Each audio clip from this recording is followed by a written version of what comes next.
Thank you, Brenda. That was beautiful. Good morning. Welcome to the Unitarian Universalist Fellowship of Fayetteville. My name is Gene Vinzant. My husband, Bill, who's down there, and I joined UUFF in March of 2022. We jumped in with both, well, make that all 4 feet, but we've been absent since last April. Liberal religion is a very, very personal process. We have been 100% invested, and we have stepped back 100% because we personally needed to. But we are back, we are here today, and we are very glad that you all are too. Unitarian Universalism is a religious tradition that values freedom in religious thought and journey. We uphold the unity of our interconnections, our connections to each other, to all of life, and to the precious universe of which we are a part. We affirm the universality of love and hope as we journey together in community, and we welcome you, whoever you are at this moment, and wherever you are in your spiritual journey. For those of you joining us online, we welcome you as well. If you are new, please check out our website, uufayetteville.org, for more information. For those of you visiting us for the first time in person, you will find a visitor information card in the seat back in front of you. We would love for you to fill one of these out so that we can get you on our email list and keep you informed of our events. Later in our service, we will have a time where you are invited to come forward, drop a stone symbolizing your joy or concern into our bowl of water. If you have a joy or concern that you would like to share, we invite you to fill out one of the yellow cards you will find in the seat back in front of you. There's a place there to indicate if you want your joy or concern shared aloud, or if you want it to be confidential and shared only with leadership. If you do fill out a yellow card, you can bring it forward at that time. If you are online, you may write your joys and concerns in the comments there at that time. Please note that all comments made on Facebook will be made public. You should also be aware that today's offering is being shared with Tricycle Farms. Gene will tell you more about that when it's time. If you have need for hearing assistance, our AV tech, David, who is back in the back, can help you with that. Children are always welcome in our service, but there's also a staff nursery available downstairs if you prefer. Please remember to silence your cell phones as we enter into our service.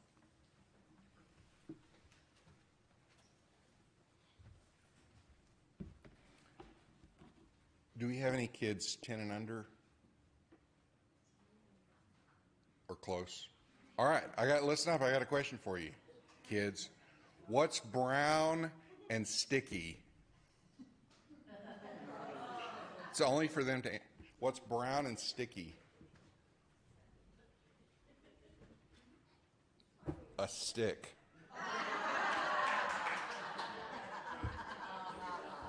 This is a Unitarian stick, by the way.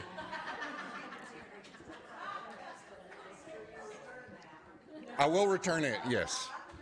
I don't want to disturb nature. So the topic today, we're talking about the sticky church. I stole the title from this book, although most of the content is my own, but sometimes preachers borrow material. Yeah, it's happened before. But we're going to talk about stickiness. It's kind of a weird topic. I've heard some buzz about sticky church. In fact, when I first mentioned it to Reverend A, she said, so you're talking about when we get into conflict and everything's really sticky and a sticky wicket? No. Of course, being a warm October day, you might think of another type of stickiness. Hopefully our last warm Sunday for the year. But that's not the type of stickiness I'm talking about. Now, what are some things that are sticky? This is for everyone. What are things that are sticky is our category for today. Tape? Okay. So I brought some things, spider webs, which I know Fawn is not a fan of. Tape? I've heard, in the South especially, there are really only two things you need are tape and WD-40. If it moves and you don't want it to move, duct tape. If it doesn't move and you want it to, WD-40. The Scotch gave us their tape, so that's nice. I heard someone mention honey. This is Arkansas honey right here. Yay. So I thought about trying to rank these on a scale of stickiness. What else is sticky?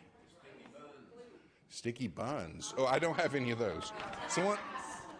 Someone said glue. Tax. No tax. Post-it notes.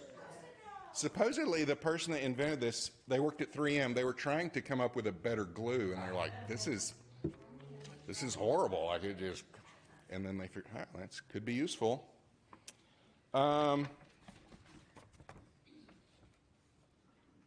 This isn't really super glue. Some kind of ointment, but I wrote super glue. And the last sticky. Oh no, I've got 2 more sticky things. I don't think anybody said this. I am stuck on. Yeah, you remember that. And the final thing. Velcro. It's been in the garage, so it's kind of dusty. All things that stick. So today what we're talking about is sticking together. Sticking to each other. Sticking with each other and to each other. So more about that in a moment. Let's have our chalice lighting. Dan?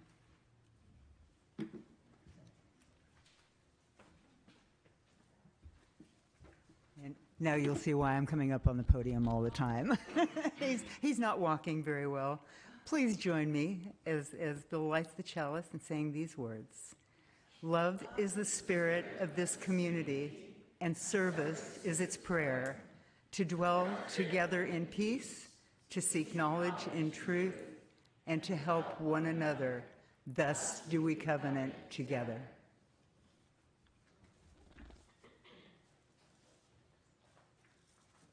Everybody, I'm Jules, and we're going to sing this really happy song. It's in your blue hymnal, gray hymnal, 361. And please rise as you're able and willing and sing this with me, and it's really happy. Get into the feeling of it.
Good morning.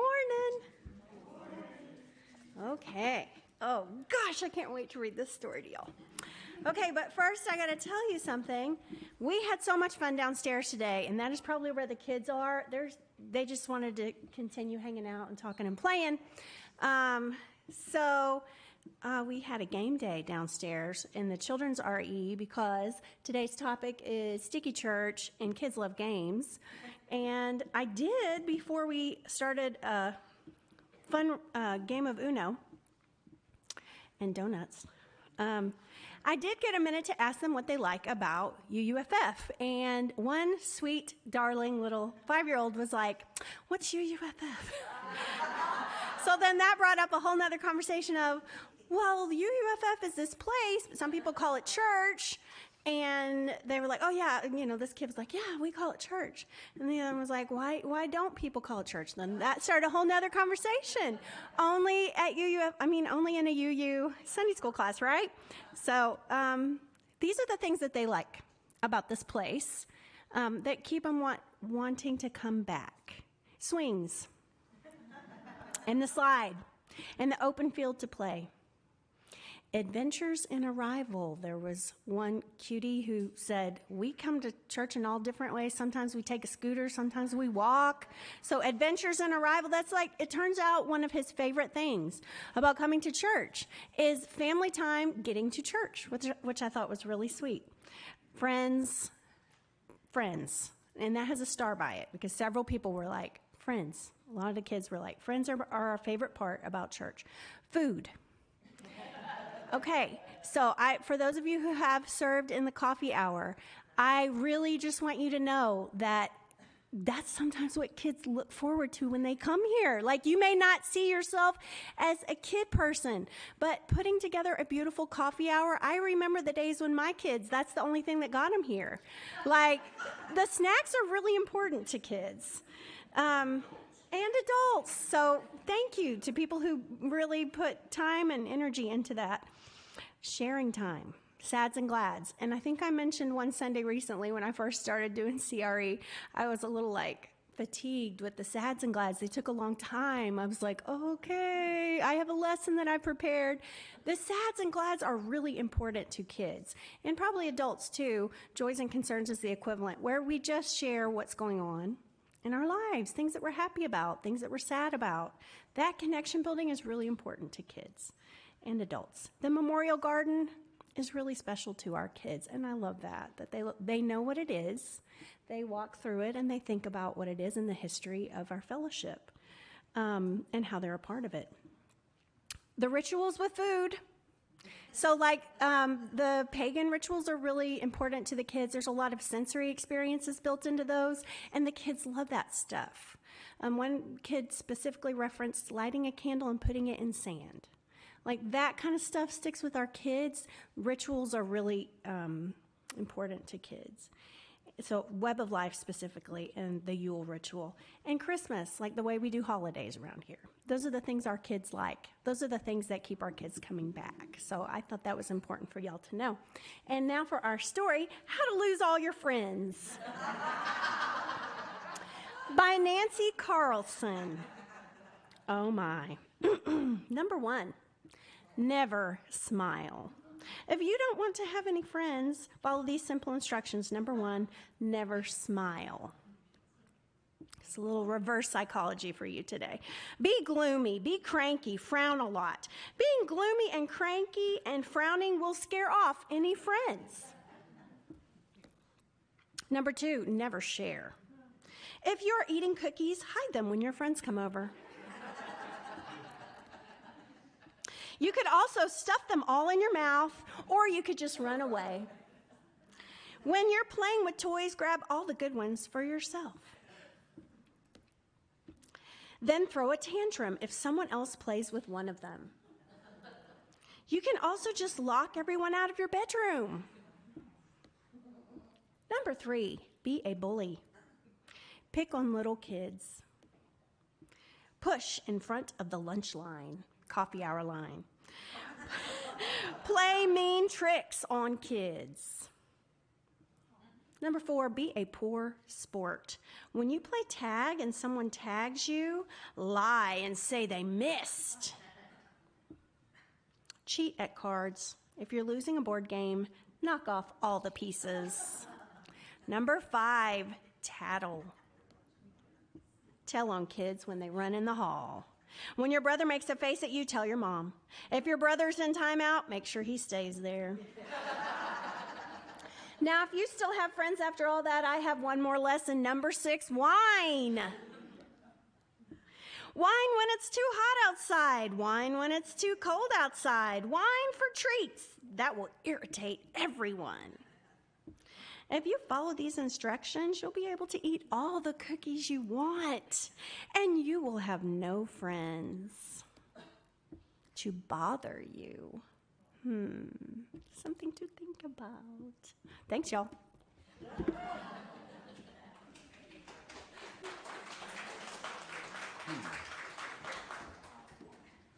I've tried all of those, and they work. They do.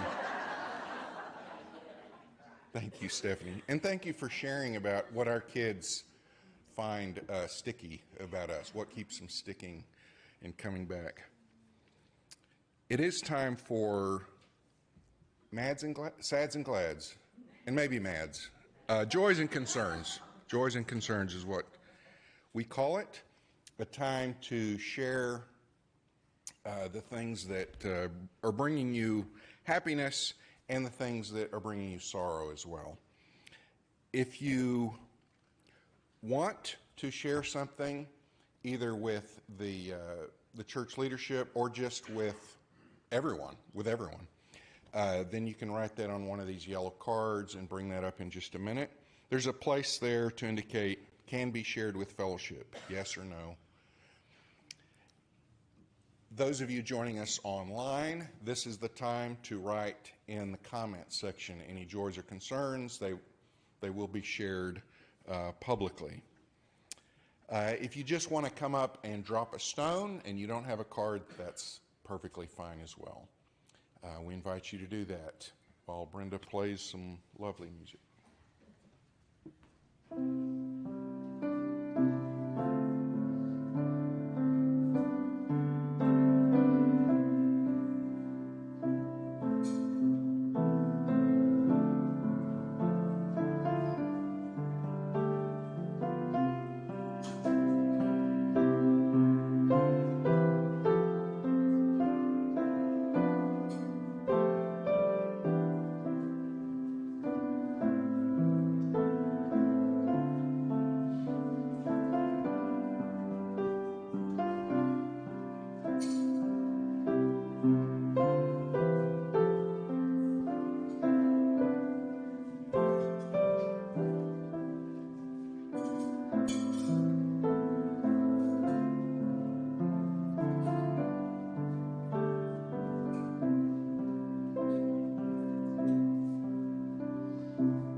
Let's drop a couple stones for all of the things that are on our heart that are maybe too tender to share. And a stone or two for the joys and concerns we will encounter this coming week. Thanks. It is time for our offering.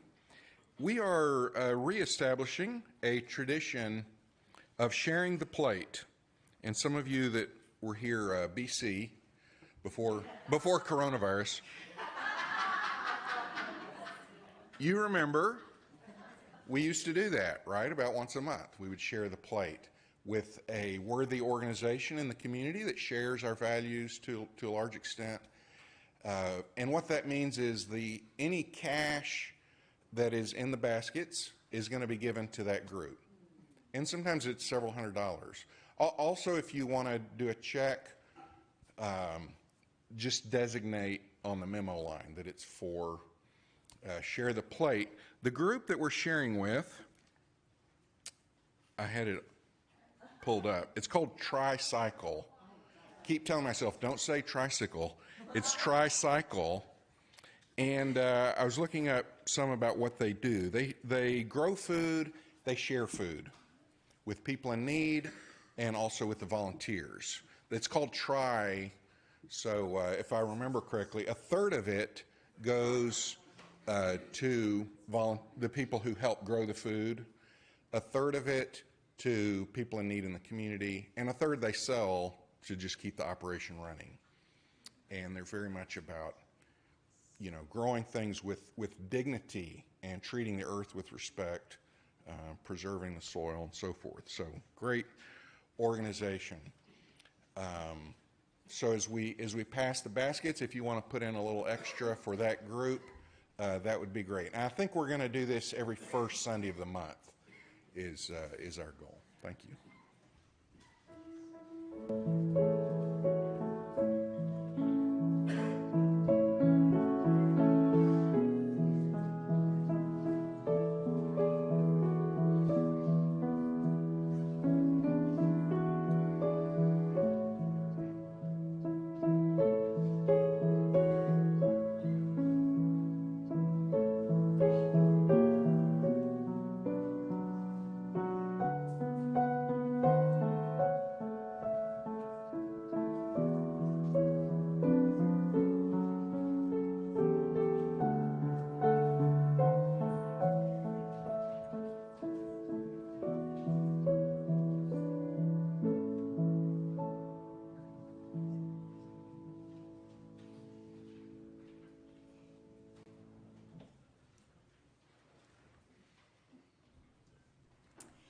Hi again, everyone.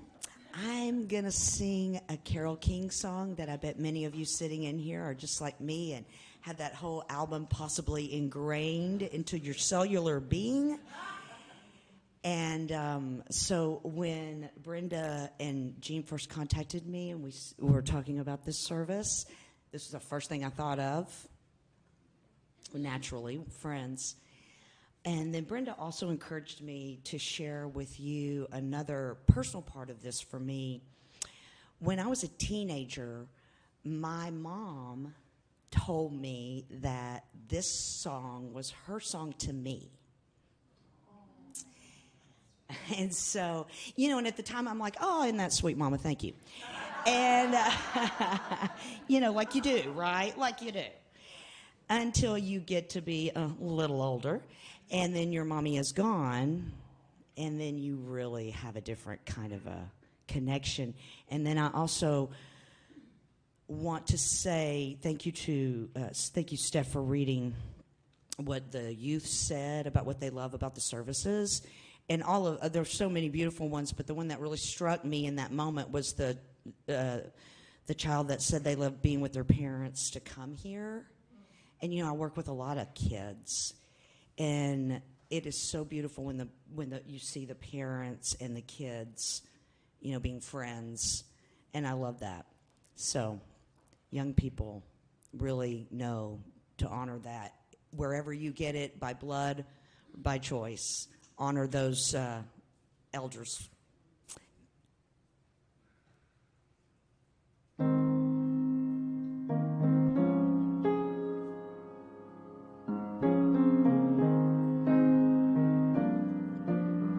If you're down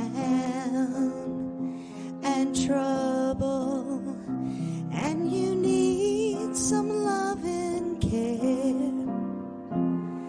and nothing is going right,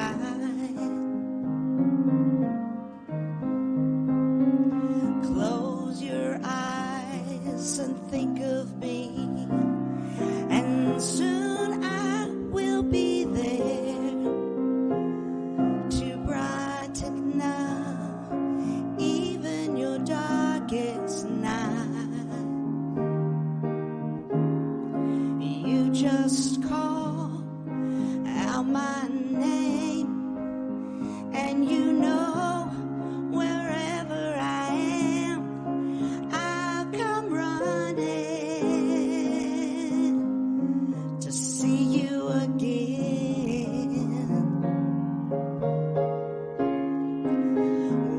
winter, spring, summer, or fall.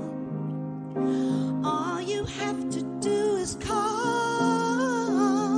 and I'll be there. Yes, I will. You got a friend.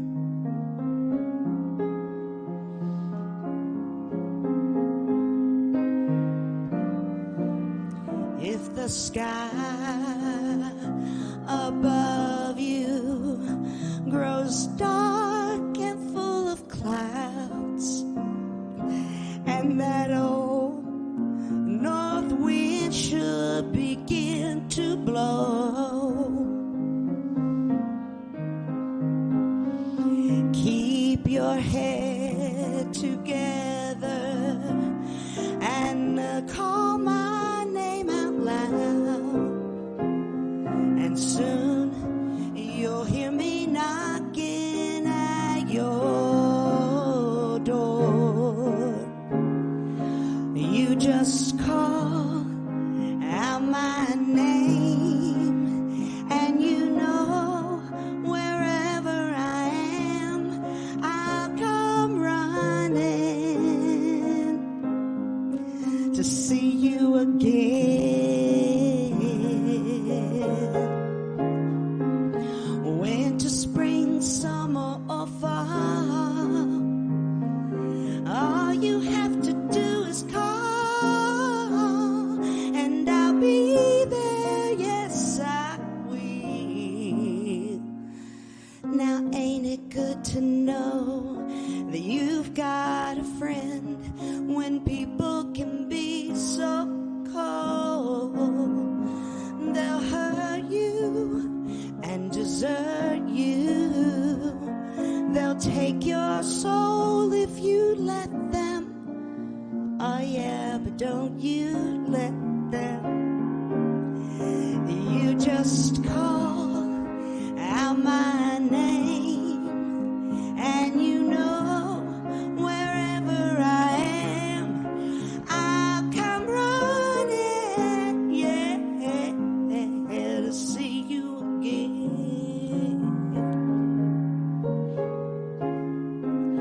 Winter, spring, summer, or fall, all you have to do is call, and I'll be there. Yes, I will.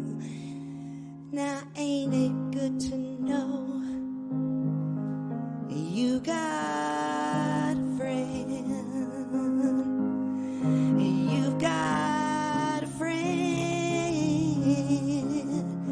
You got a friend. Oh yeah, now you got a friend. Yeah, baby, you got a friend. Oh yeah, now you've got a friend.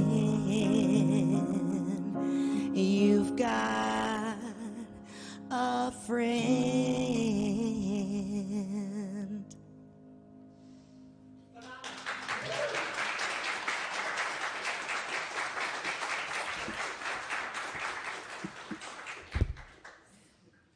Thank you, Jules. And I could see some of us were just itching to sing along. We're going to sing it again at the end of the service, and we're going to have the words, and we're going to all sing along. You've probably heard this old story about a man that woke up one Sunday morning, rolled over his wife, said, "I'm not going to church today. I'm not going. I don't want to go. They're mean to me. I don't like them. They don't like me." And his wife said, "Yeah, you're going to church today." And he said, "Give me 3 good reasons." She said, "Number 1, it will do you good to be with those people. Number 2, it will encourage them. Number 3, you're the preacher."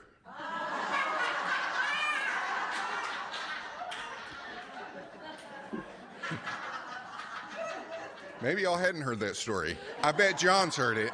You've heard it. You know, sometimes it's hard to go to church. It's hard to get out of bed, right? There are other things to do, more than ever, right? You made a choice, though, to be here.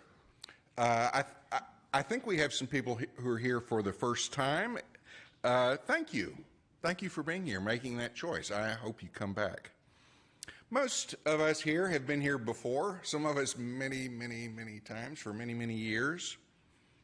And you keep coming back. What keeps you sticking around? What keeps you here? Thanks to Fawn, by the way, who always finds great graphics to put on our order of service about becoming a sticky church. What makes us stick together? And you could use this model. It's useful for a lot of things, but you think about, there are intellectual reasons. We like to come, we like to hear a message and learn new information. And we're so fortunate to have a congregation full of very intelligent, smart Alex, is it? Smarty pants. Smarty pants and some smart Alex also. And to be near to the university and other resources. We get some great things that stimulate us mentally. Maybe that keeps you coming back. And then jumping to the opposite in hands. By that I mean we do activities together to try to make the world a better place. We engage in social action, in marches, in various campaigns to try to make a change, make a difference. But I really think it's the middle one, the heart, that keeps us here and keeps us coming back. And I will say, I didn't know Diane was going to say what she said about, leaving and coming back. But I'm really glad we're that kind of church. It's, I like the Velcro analogy because it's a choice to be stuck, to be unstuck, to come back. I've been in churches, and maybe a few of you have too, where it's more like super glue. You're stuck, whether you want to be or not. And removing yourself from that kind of church is very difficult, and there's going to be some pain involved, and maybe even some scars. That's not us. Here, you can be as engaged or as unengaged as you want. You can miss a Sunday or 2 or 50. We're not going to show up on your doorstep like, where were you? Why weren't you there? We'll still say hi to you when we see you at the grocery store. We're okay if you decide, you know what, I think the Episcopalians are a better fit for me. That's okay. And maybe you change your mind, come back, that's okay too. In fact, probably our greater danger is being too loose or unconcerned, and every once in a while somebody's like, well, I missed a few Sundays and nobody checked on me. We're like, it's a tough balance, right? We are concerned, but we don't want to bug you or be on your case. So, we do have our shared principles, 7 principles. We do have the activities we do, but it is the heart. It is the connection, the friendships, and the fact that we know there are people that care about us, and they will miss us. They may not, bug us about it, but they're gonna notice we're not there, and they're gonna wonder if we're okay. It just so happens that thing that keeps us stuck here is the very thing that our world is in desperate need of, and that is social connection. In fact, you may have seen this in May of this year, on May the 2nd. The Surgeon General of the United States, Dr. Vivek Murthy, and I'll have to admit, I couldn't have told you who the Surgeon General was off the top of my head. But did you know he's our 19th and 21st Surgeon General, because he was originally appointed by Obama and served his last 2 or 3 years, and then he was reappointed by our current president, Joe Biden. So, but he issued this report back in May, Our Epidemic of Loneliness and Isolation. His advisory on the healing effects of social connection and community. I want to read you a little bit from the introduction. I would encourage you to you can find this online, but encourage you to read the whole thing. But here's his introduction. When I first took office as Surgeon General in 2014, I didn't view loneliness as a public health concern. But that was before I embarked on a cross-country listening tour where I heard stories from my fellow Americans that surprised me. People began to tell me they felt isolated, invisible, and insignificant. Even when they couldn't put their finger on the word lonely, time and time again, people of all ages and socioeconomic backgrounds from every corner of the country would tell me, I have to shoulder all of life's burdens by myself. Or, if I disappear tomorrow, no one would even notice. It was a light bulb moment for me. Social disconnection was far more common than I had realized. In the scientific literature, I found confirmation of what I was hearing. In recent years, about 1 in 2 adults in America reported experiencing loneliness. And that was before the COVID-19 pandemic, which cut off so many of us from friends, loved ones, and support systems. Loneliness is far more than just a bad feeling. It harms both individual and societal health. It is associated with a greater risk of cardiovascular disease, dementia, stroke, depression, anxiety, and premature death. The mortality impact of being socially disconnected is similar to that of smoking 15 cigarettes a day and greater than the mortality associated with obesity and physical inactivity. And the harmful consequences of a society that lacks social connection can be felt in our schools, workplaces, and civic organizations, where performance, productivity, and engagement are diminished. This is a side note, but I noticed when he was confirmed by the Senate the second time, it wasn't a unanimous. It was 53 to 47, his confirmation. It was very close. It was like, what in the world did they have against this guy? Some of you might know. The 47 who voted against him was because he had once said that he saw guns as a threat to societal health, to the health of our communities. That's another sermon. But important words, and it kind of confirms something we sort of all knew, but it puts it on the front burner. And he, in his report, he gives a lot of suggestions of reforms that need to be made with social media, for one, which is part of the problem going on, and just other things that can be done, including things that places like us, churches, fellowships, communities of faith, should be doing a better job of. Which brings me to an article I came across. This is June 28th of this year. Jessica Gross. Now, she wrote a whole series about the rising of the nuns. And I remember someone else preached on this, talked about the nuns. We're not talking about Catholic nuns, N-U-N, but N-O-N-E-S. That is, there's a growing percentage of people who, when asked their religious affiliation, say, I don't have any. Some of them do believe in God or, something, but they're not connected to any organized religion. Anyway, this is part of what Jessica Gross said in this article. I started this series because I felt that the rise of the nuns, Americans who say they have no formal religious affiliation, was one of the biggest, most complicated, and most misunderstood changes in society in the past 50 years. My sense was that the subject had been discussed mostly among people who had strong, polarizing opinions about this change. Either atheists who cheered it on, guilty, or the religiously observant who decried it. Like, this is the worst thing ever, what can we do? And other people go like, this ain't so bad. And she's trying to approach it from more, not am I for it or against it, but what is it doing to us? The fact that so many people are disconnecting from any church whatsoever.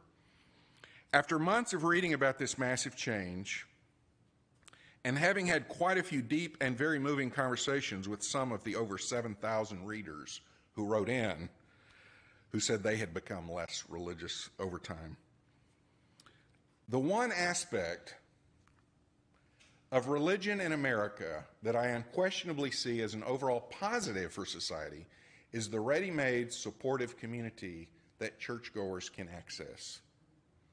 That's it. And without people going to any church, they're missing that. Community. The word community was mentioned in over 2,300 reader responses.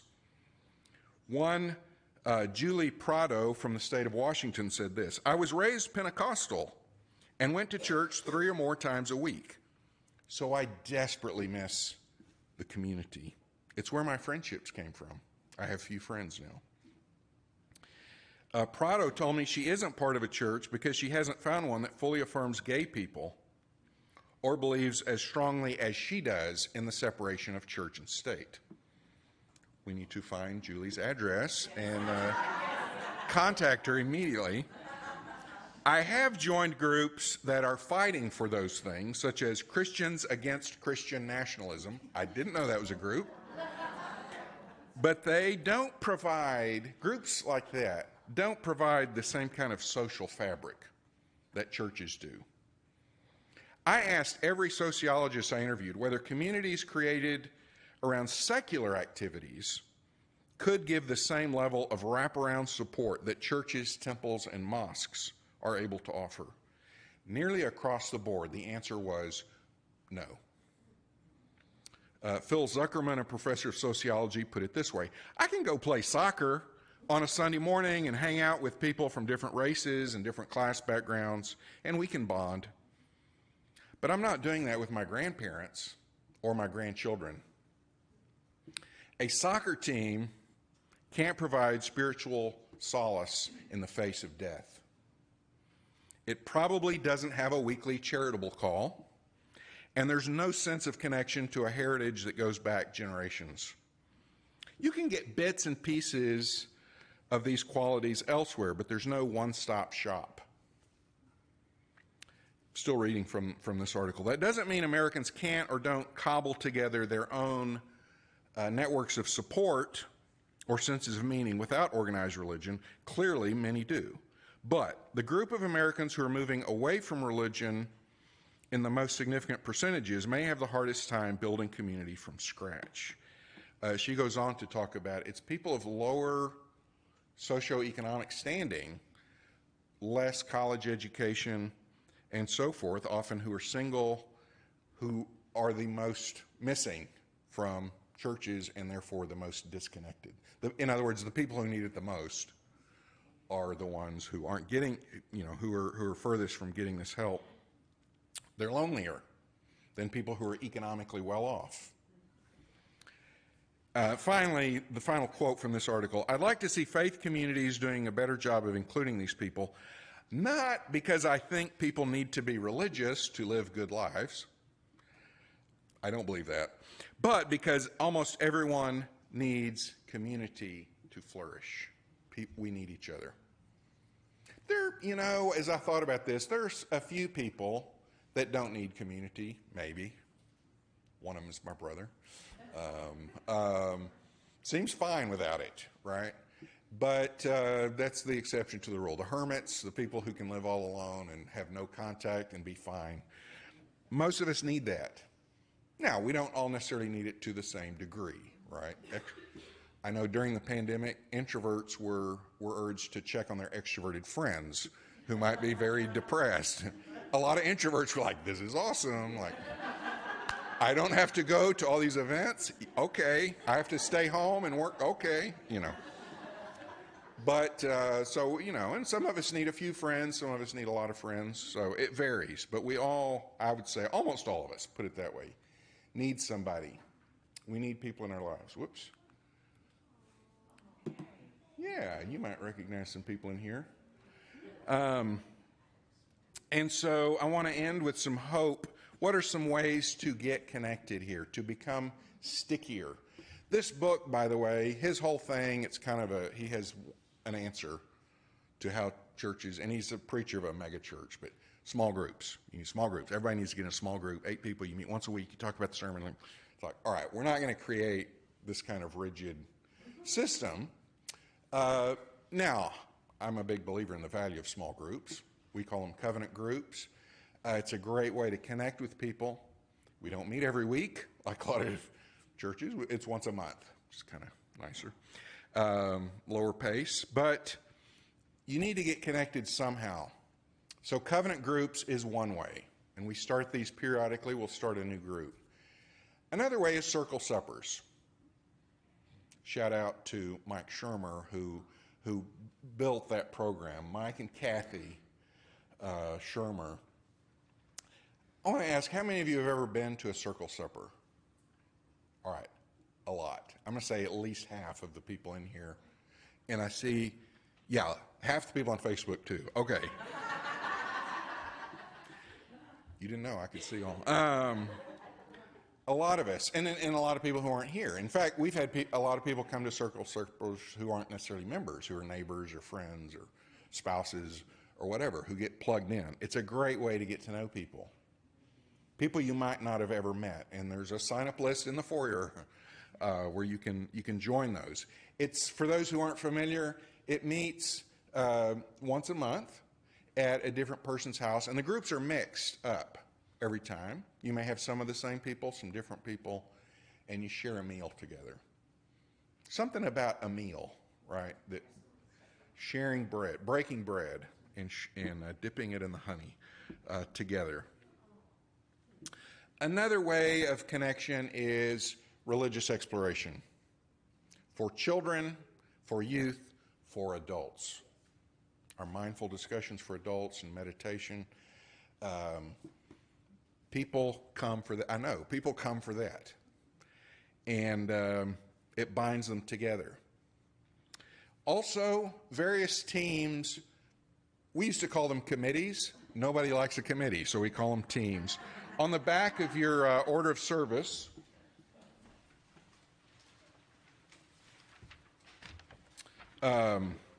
this is a new thing, by the way, because people kept asking, like, who's on the board? Who's in charge of what around here? And so there's a handy list for you. But we have all these groups and teams that do things, and that all of them, I'm sure, would be willing to accept more volunteers, are in need of more people to help. And it becomes a fun thing to work with these, because you're doing a job, but you're also having fun while you do it. Getting to know other people along the way. One thing, it's not separately listed on here, but is choir. Choir is a great way to have fun. You don't have to read music. It's just it's a fun, singing together is another thing that kind of. I ran out of room. Not picking on you, Fawn. Not picking on you.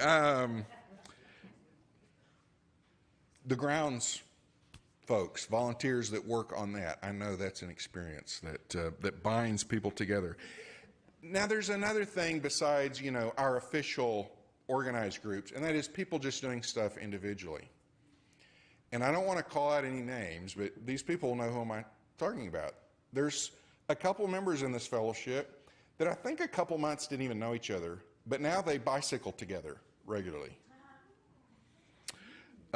There's some other people that go to soccer games together and hang out. Woo! There are people I've seen going to the movies.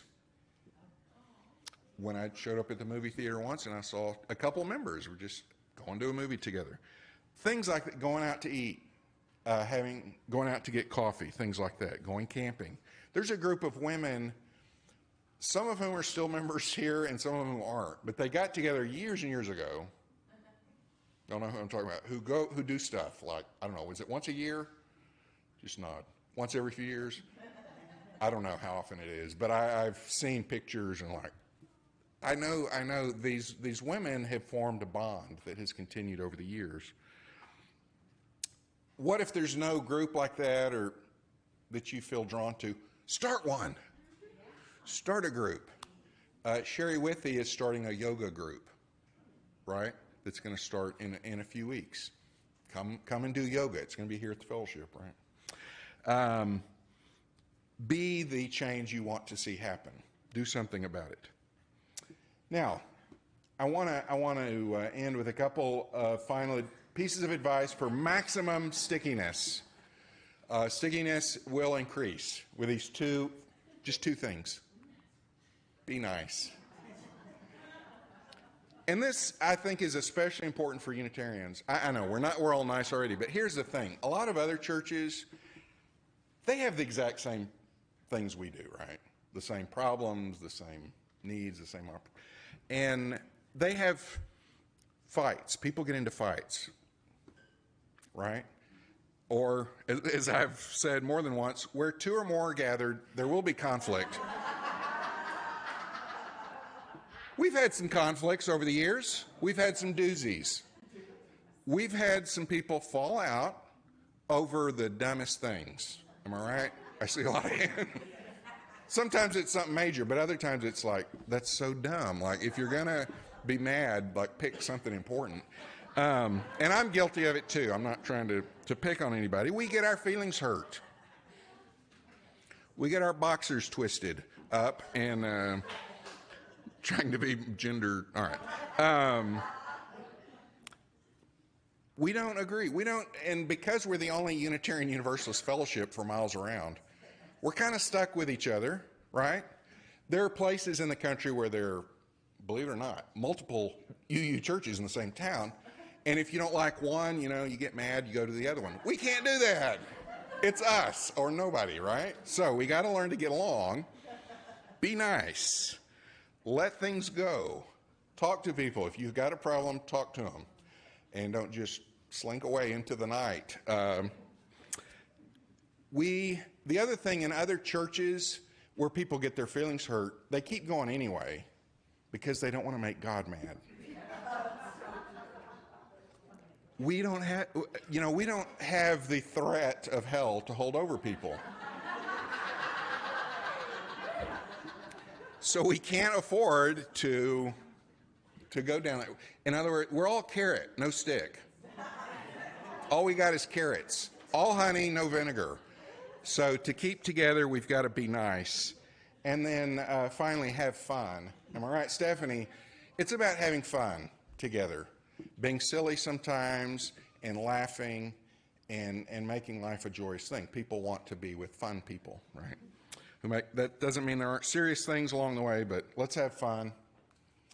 And this quote, Amy Poehler, of all people, find a group of people who challenge and inspire you. Spend a lot of time with them, and it will change your life. All right. I've talked long enough. Let's sing a song, shall we? 346, Come Sing a Song with Me. I love this one. Maybe I picked it. I think I did. Maybe you did. I think you did, Gene. Okay. You did. Hey, everybody, stand up if you would like. Gray Hymnal 346.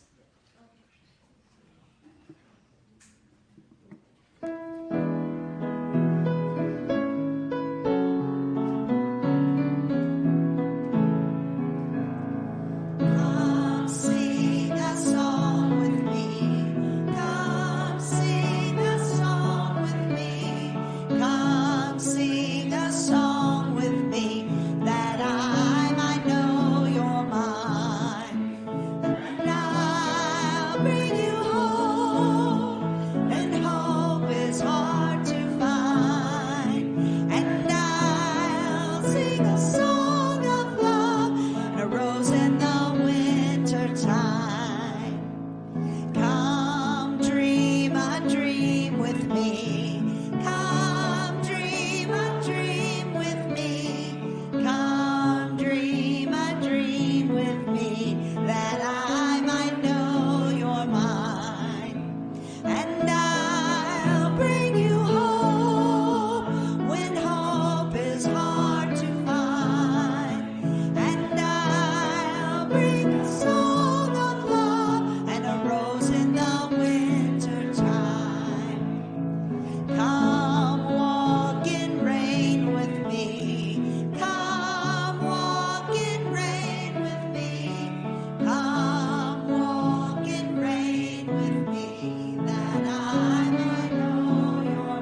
Please join me in sharing these words as we extinguish the chalice.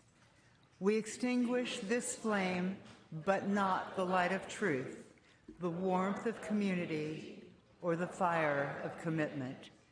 These we carry in our hearts until we are together again. Now is everybody's chance to sing out.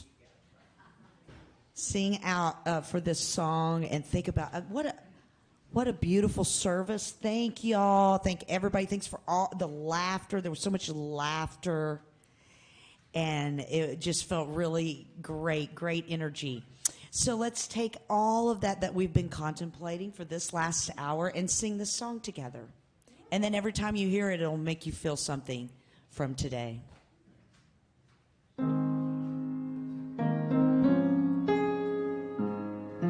Yeah, stand if you would like. When you're down and trouble and you need some love and care and nothing is going right. Close your eyes and think of me, and soon I will be there to brighten up even your darkest night. You just call out my name, and you know wherever I am, I'll come running to see you again. Winter, spring, summer, or fall, all you have to do is call, and I'll be there. Yes, I will. You've got a friend.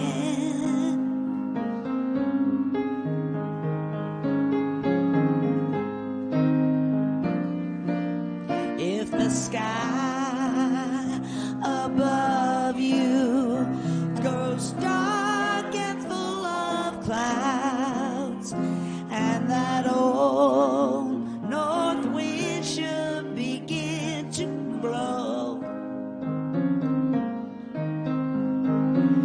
keep your head together and call my name out loud, and soon you'll hear me knocking at your door. You just call out my name.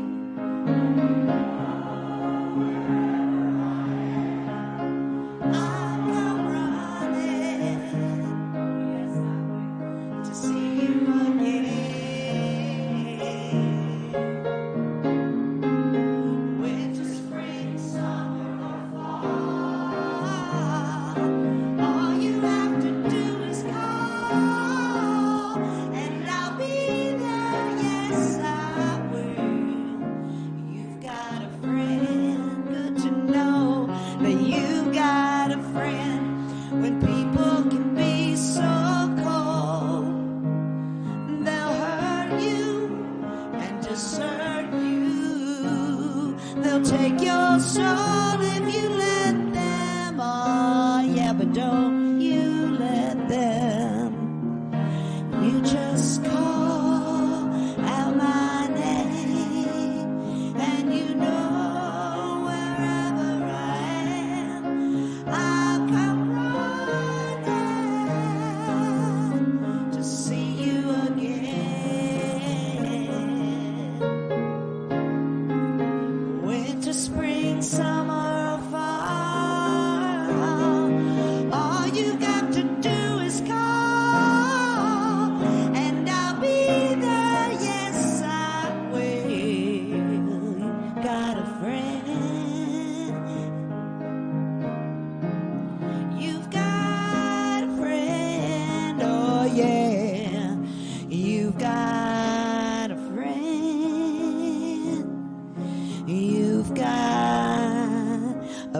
rain.